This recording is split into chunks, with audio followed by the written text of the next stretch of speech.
O que acontece com uma estrela muito massiva ao final de sua vida?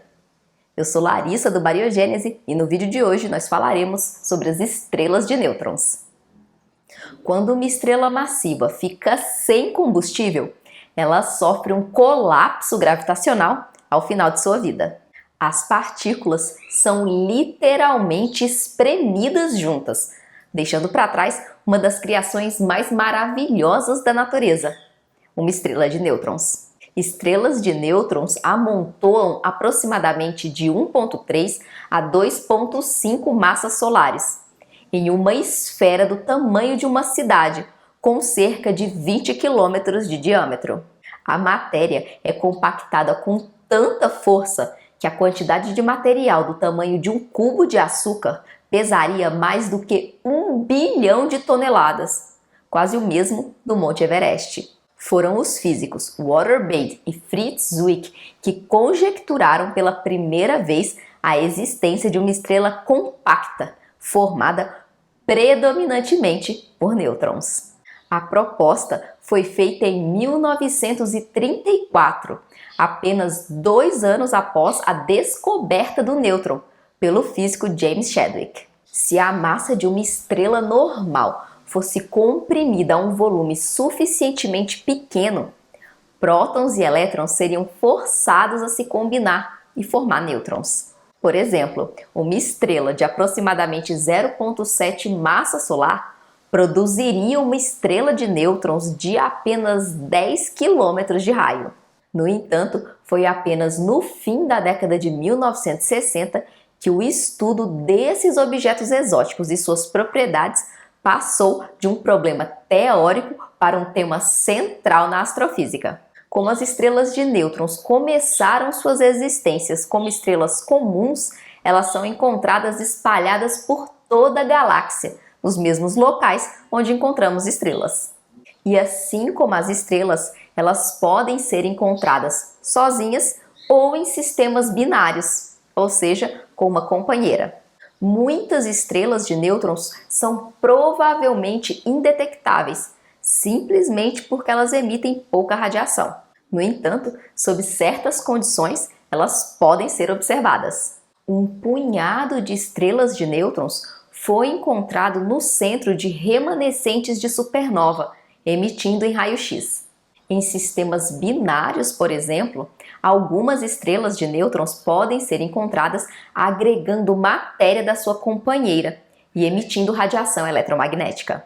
Porém, mais frequentemente, elas são encontradas girando descontroladamente e com campos magnéticos extremos, como os pulsares e os magnetares.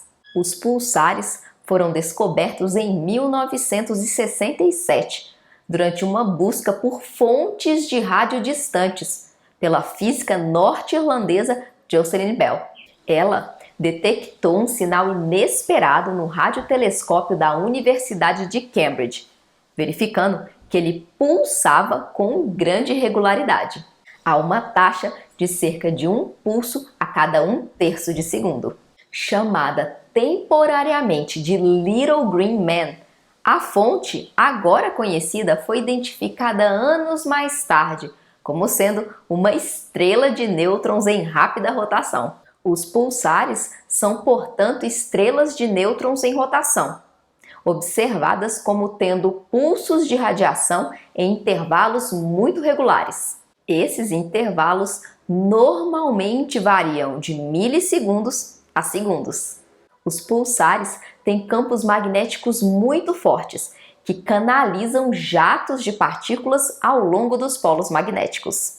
Essas partículas aceleradas produzem feixes de luz muito poderosos. Frequentemente, o campo magnético não está alinhado ao eixo de rotação. Consequentemente, esses feixes de partículas e luz se movem conforme a estrela gira. Quando esse feixe cruza nossa linha de visão, vemos um pulso. Em outras palavras, vemos os pulsares ligando e desligando conforme esse feixe varre a Terra. Uma maneira de pensar um pulsar é pensar em um farol. À noite, um farol emite um feixe de luz que varre o céu. Mesmo que a luz esteja sempre brilhando, você só vê o feixe quando ele aponta diretamente na sua direção. Entre as estrelas de nêutrons estão também os magnetais, objetos que podem conter milhares de vezes a massa da Terra em um diâmetro de 20 quilômetros. Esse pequeno grupo possui os campos magnéticos mais intensos conhecidos. Esses objetos sofrem erupções violentas, ainda pouco estudadas, devido ao seu caráter inesperado e sua duração de apenas décimos de segundo. Detectá-los é ainda um desafio. Apenas algumas dezenas deles são conhecidos. Acreditamos que a erupção em um magnetar pode acontecer devido a instabilidades na sua magnetosfera. Ou, quem sabe, uma espécie de terremoto produzido em sua crosta, uma camada com espessura de aproximadamente 1 quilômetro. Recentemente, os astrônomos estudaram uma explosão em um magnetar.